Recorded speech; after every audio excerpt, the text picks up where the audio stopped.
विश्वास है तो कंकर में शंकर है, विश्वास है तो खंबे में नरसिंह भगवान है, विश्वास है तो जल में गंगा है, गंगा जल,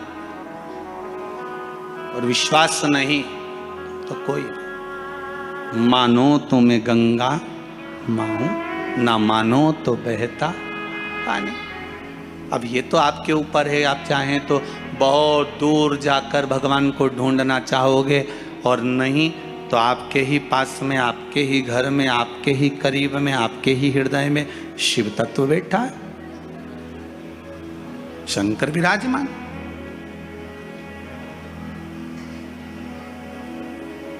आप उसको ढूंढो। अब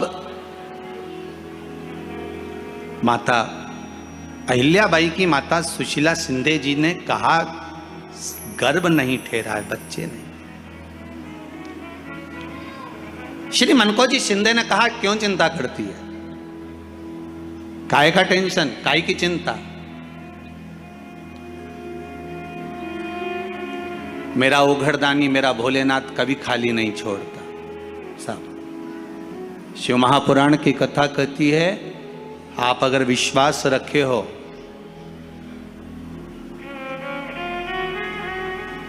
सफेद आंकड़े की जड़,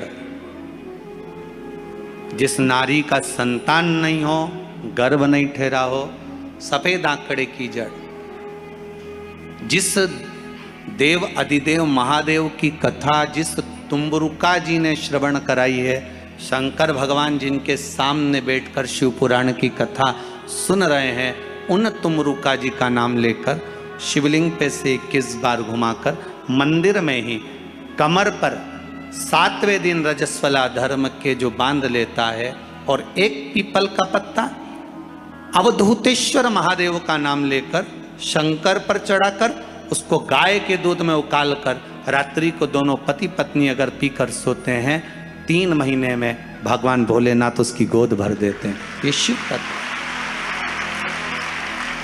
शंकर देता जरूर है। माता अंजना के यहां स्वयं शिव महापुराण की कथा कहती है, स्वयं शास्त्र वर्णन करता है, माता अंजना माता के गर्भ से संतान नहीं हुई। 42 वर्ष की माता अंजना हो गई थी, और 42 वर्ष की होने के बाद भी माता अंजना के गर्भ से संतान नहीं थी। जब संतान नहीं हुई तब बार बार निवेदन करा महाराज केसरी से, तब नहीं संतान हुई तब अपने पिता से जाकर निवेदन करा, पिताजी गौतम बाबा से निवेदन करती है माता अंजना कि मेरे गर्भ से संतान नहीं, मुझे औलाद नहीं, क्या करूं। तब गौतम बाबा ने कहा एक पार्थिव शिवलिंग का निर्माण करो, मिट्टी का शिवलिंग बनाओ, उसकी पूजन करो। और माता अंजना उस मिट्टी के शिवलिंग के पूजन में ऐसी लीन हो गई, ऐसी लीन हो गई कि मिट्टी का शिवलिंग का निर्माण करती, पूजन करती। एक बार देवाधिदेव महादेव ने कह दिया, जाओ पार्वती जरा जाकर पूछो कि अंजना को चाहिए क्या, अंजना माता को चाहिए क्या। अच्छा, सारे देवताओं को सबसे ज्यादा टेंशन देवाधिदेव महादेव से रहता है, क्योंकि ये बिना सोचे बिना समझे किसको क्या दिया है कोई भरोसा ही नहीं होता। एक बार तो ब्रह्मा जी ने खुद ने कह दिया, साहब हमको तो इस्तीफा दे दो, हमको नौकरी करना ही नहीं बैकुंठ में बिल्कुल भी। तो भगवान विष्णु ने पूछा हुआ क्या। बस प्रभु, राजा श्वेत की अंतिम समय, प्राण छूटने का दिन, उसको यमराज लेने के लिए गए, और देवाधिदेव महादेव वहां खड़े हो गए और क्या कहे, लेके मत चले जाना, उसकी अंतिम सांस, और क्या कहे, लेके मत जाना। और मेरा बेटा जब लाने लगा तो उसके प्राणों को हर लिया, यमराज ही मर गया। फिर मेरी पोती गई मृत्यु देवी, उससे कहा उठा ला राजा श्वेत को। वो राजा श्वेत को जैसे ही मृत्यु देवी ने फांस डाली, भगवान शंकर ने उसको भी मार दिया। अब बताओ, सूर्य नारायण भगवान बोले कि मेरा बेटा भी मर गया, मेरी पोती भी मर गई, अब बताओ क्या करें। तो भगवान ब्रह्मा जी ने शंकर जी से जाकर कहा, भोलेनाथ ये आपकी आदत बहुत गलत है, जब इसको मरना था तो आपने क्यों बचाया। शंकर जी बोले मेरे मंदिर में बैठा था, जगह तो देखो कि कहां बैठा है।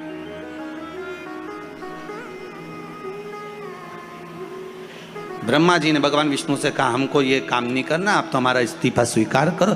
भगवान विष्णु ने शंकर जी से कहा भोलेनाथ जी अब इनके बेटे को, सूर्य नारायण के पुत्र को और पोती को जीवित करो। शंकर भगवान करे एक शर्त पर जीवित करूंगा, जहां मेरा भजन हो रहा हो, जहां मेरी कथा हो रही हो, अगर कोई महामृत्युंजय मंत्र का जाप कर रहा हो, श्री शिवाय नमस्तुभ्यम जप रहा हो, शंकर का पंचाक्षर मंत्र नमः शिवाय जप रहा हो, शंकर जी कहते हैं उस समय पर मृत्यु उसको ना घेरे। तो इतने में सूर्य नारायण भगवान कहते हैं शपथ लेता हूँ, संकल्प लेता हूँ, जहाँ आपका नाम होगा, अगर पृथ्वी पर कोई मरने का भी समय आ गया तो पहले आपसे पूछा जाएगा उठा ले। तुम बोलोगे तो बात दूसरी है। शंकर जी बोले हम बताएंगे तो उठाना, हम बोल दें अगर ये शंकर जी का नाम जप रही है और पड़ोसन नी जप रही है तो हम इशारा कर देंगे बाजू वाली को उठा ले। तुम टेंशन मत ले।